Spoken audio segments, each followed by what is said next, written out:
ध्यान लगाने मैं चला, ध्यान लगे ना मेरा। हे बुद्ध, आप ही कर दो पार मेरा ये बेड़ा। बस में, ट्रेन में, ऑफिस में, मॉल में, घर में, जब भी कोई पुरुष किसी महिला को देखता है तो उसके दिल में एक आहट होती है, एक भेड़िए की आहट, जो उस महिला को अपनी हवस का शिकार बनाना चाहता है और सोचता है काश ये महिला मेरे बिस्तर में होती और मेरे लिए एक सिगरेट जलाती। अगर वो महिला उस व्यक्ति की रिश्तेदार या परिवार से होती है तो वह व्यक्ति उस भेड़िए की आहट को वही ख़त्म कर देता है, उस आहट को अपने दिमाग से निकाल के फेंक देता है। किंतु अन्य महिलाओं के लिए वह ऐसा नहीं कर पाता। उस खतरनाक भेड़िए की आहट उसके दिमाग पर हावी हो जाती है और उसका दिमाग उस वैशी दरिंदे भेड़िए का शिकार हो जाता है। आपने अपने आसपास ऐसी कई घटनाएं देखी होंगी जिसमें महिलाओं के साथ छेड़छाड़ और सेक्सुअल हरेसमेंट की वारदातें शामिल हैं। इन सारी घटनाओं को वही भेड़िया आहट देता है जो मनुष्य के दिमाग में पनपता है। इसके अलावा आपने आसपास समाज में देखा होगा कि डॉक्टर नर्स के साथ संबंध बनाते हैं, टीचर स्टूडेंट के साथ संबंध बनाते हैं, पायलट एयर होस्टेस के साथ संबंध बनाते हैं। आखिर ऐसा क्यों होता है? ये सब उसी भेड़िए के कारण होता है। ऐसा नहीं है, ये वैश्य भेड़िया सिर्फ मर्दों में जन्म लेता है, मर्दों के मस्तिष्क में जन्म लेता है। औरतों के मन में भी यह भेड़िया समान रूप से आहट करता है।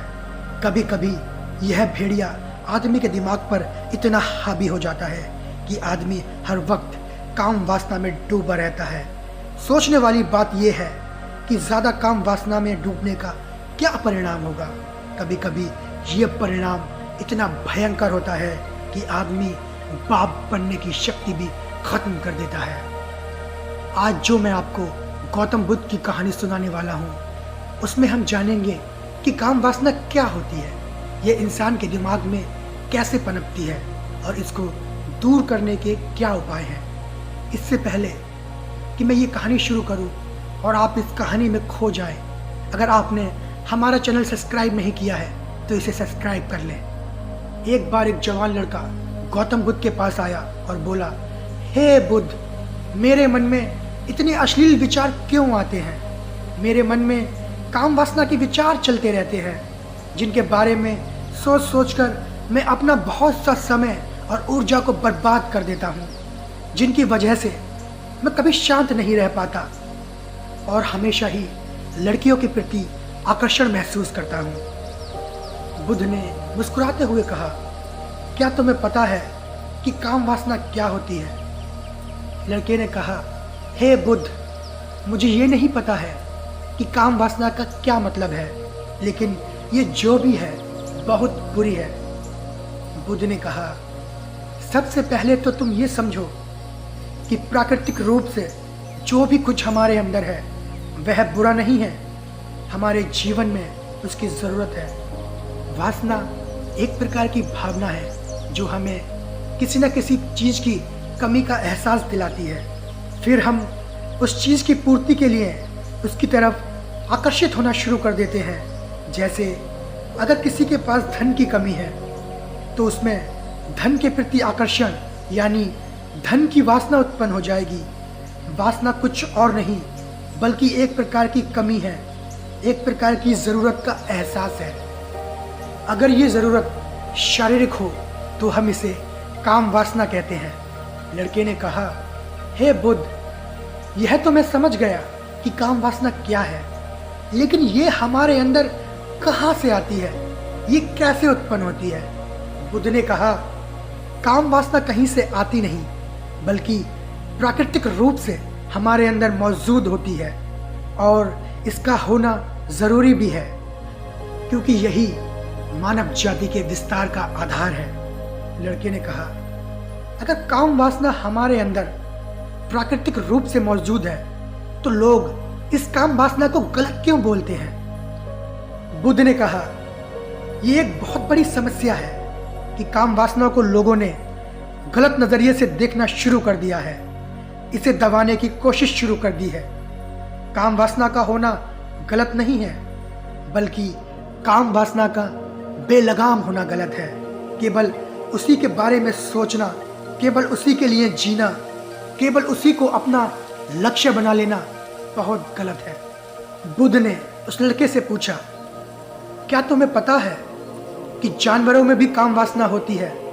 लड़के ने कहा, हाँ बुद्ध, जरूर होती है, क्योंकि जानवरों को भी तो अपनी पीढ़ी आगे बढ़ानी है। बुद्ध ने कहा, फिर हम जानवरों की काम वासना को गलत क्यों नहीं कहते?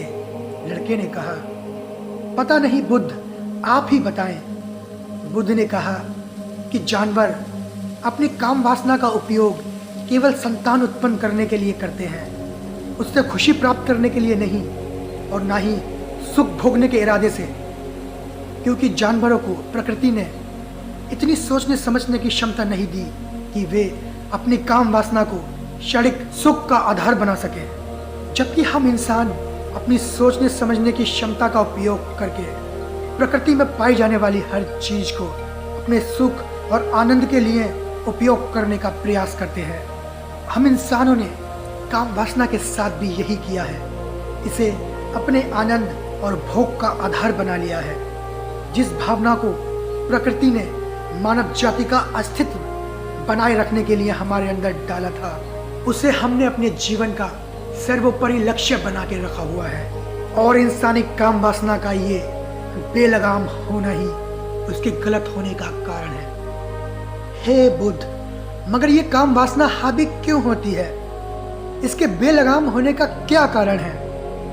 बुद्ध कहते हैं, वत्स, काम वासना के होने के 4 बड़े कारण हैं, जिसमें पहला कारण है कि जीवन में किसी बड़े उद्देश्य का ना होना।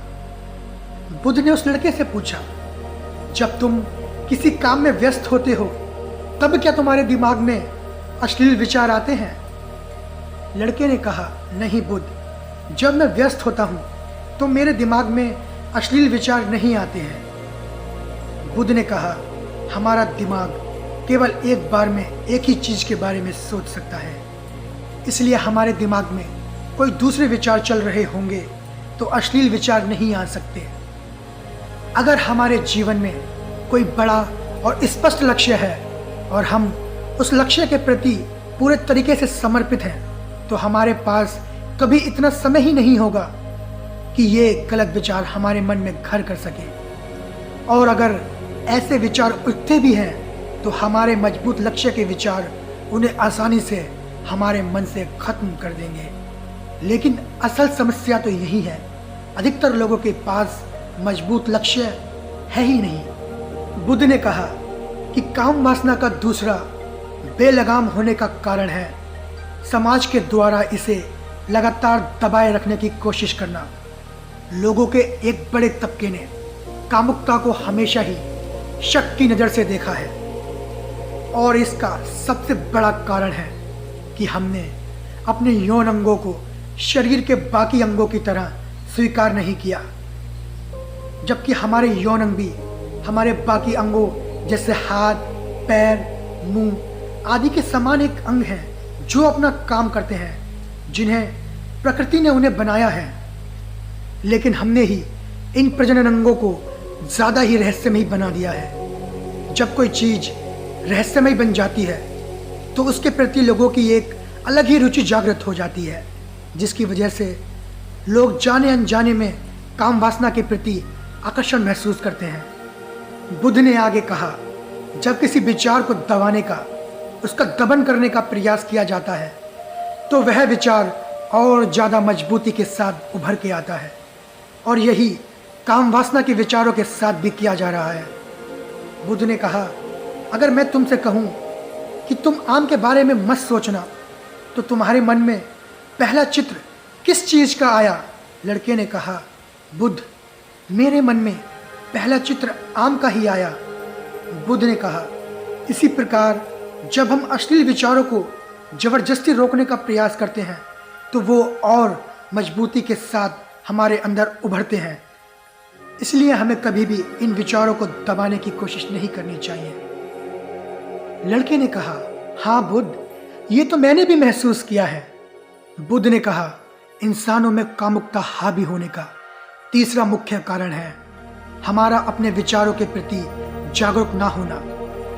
हमारे मन में कैसे विचार चल रहे हैं हम इस पर कभी ध्यान ही नहीं देते। हमारे मन में उठने वाले विचारों के बारे में एक अनोखी बात यह है कि जब हम किसी चीज़ के बारे में विचार करते हैं तो हमारा मन भी उसी से संबंधित और भी विचार हमारे सामने रखना शुरू कर देता है और फिर ऐसे ही हमारे मन में हजारों विचारों की एक श्रृंखला बन जाती है जिसमें हम उलझ के रह जाते हैं। ठीक ऐसा ही होता है अश्लील विचारों के साथ। किसी को एक बार देखकर हम अपने मन में एक अश्लील विचार पैदा करते हैं, फिर हमारा मन अपने आप ही एक श्रृंखला बना देता है जिनके बारे में सोच सोच कर हम अपनी बहुत सी ऊर्जा और समय बर्बाद कर देते हैं। इसीलिए पूरी जागरूकता के साथ हमें अपने अंदर उठने वाले विचारों पर ध्यान देना जरूरी है। बुद्ध ने कहा अश्लील विचारों के हावी होने का चौथा मुख्य कारण है बुरी सोच और अश्लील विचारों वाले लोगों की संगति में रहना। कभी कभी ऐसा होता है कि कामुकता हमारे अंदर नहीं होती, लेकिन कुछ अश्लील लोगों के साथ रहने की वजह से यह हमारे अंदर हावी हो जाती है। लड़के ने कहा हाँ बुद्ध, यह बात तो मैंने खुद महसूस की है। बुद्ध ने कहा इसीलिए हमें बुरे विचार वाले और अश्लील लोगों से दूरी बनाकर रखनी चाहिए। लड़के ने कहा बुद्ध, यह तो मैं समझ गया कि कामुकता हावी कैसे होती है, लेकिन कामुकता को हावी होने से कैसे रोका जा सकता है? बुद्ध ने कहा सबसे पहले तो तुम ये समझ लो कि काम वासना को रोकना असंभव है। इस ऊर्जा को सिर्फ रूपांतरित किया जा सकता है। काम वासना की ऊर्जा को रूपांतरित करने के दो तरीके हैं, पहला है प्रेम और दूसरा है ध्यान। जब हम सच्चे प्रेम में होते हैं तो हमारे अंदर कामुकता की ऊर्जा हमारी खुशी और हमारे आनंद में परिवर्तित हो जाती है। लेकिन ज़्यादातर लोग तो शारीरिक आकर्षण को ही अपना प्रेम मानते हैं, जो कि ऊर्जा को बर्बाद करता है, रूपांतरित नहीं। काम वासना की ऊर्जा को शरीर के अंदर ही रूपांतरित करने का सबसे सफल तरीका है ध्यान। ध्यान के माध्यम से आप अपने अंदर स्थित आनंद के उस केंद्र में स्थापित हो जाते हैं जिसके सामने दुनिया का हर भोग विलास फीका लगने लगता है। ऐसा नहीं है कि ध्यान में उतरने के बाद आप वो सब सोचने में सक्षम नहीं होते, बल्कि आप उससे ऊपर उठ चुके होते हैं और आपको ये सब हरकतें छोटी और बचकानी लगने। लड़के ने कहा हे बुद्ध, ध्यान की शुरुआत कहाँ से करें? बुद्ध ने कहा पहले तो तुम खुद के साथ अकेले समय बिताना शुरू कर दो, क्योंकि जो इंसान जिसके साथ सबसे ज़्यादा समय बिताता है वो उसको जानने लगता है। जब तुम खुद के साथ समय बिताना शुरू कर दोगे तो ये सारे भौतिक सुख तुम्हें छोटे लगने लगेंगे। एक दिन ऐसा भी आएगा कि तुम्हारे चाहे बिना तुम्हारे दिमाग में किसी भी प्रकार के विचार उठने बंद हो जाएंगे। तो दोस्तों, कैसी लगी आपको ये कहानी? कमेंट करके ज़रूर बताएं। अगर ये कहानी अच्छी लगी हो तो हाँ, इस चैनल को सब्सक्राइब ज़रूर कर लें और इस वीडियो को लाइक और शेयर कर दें। फिर मिलते हैं नई कहानी में, तब तक के लिए धन्यवाद।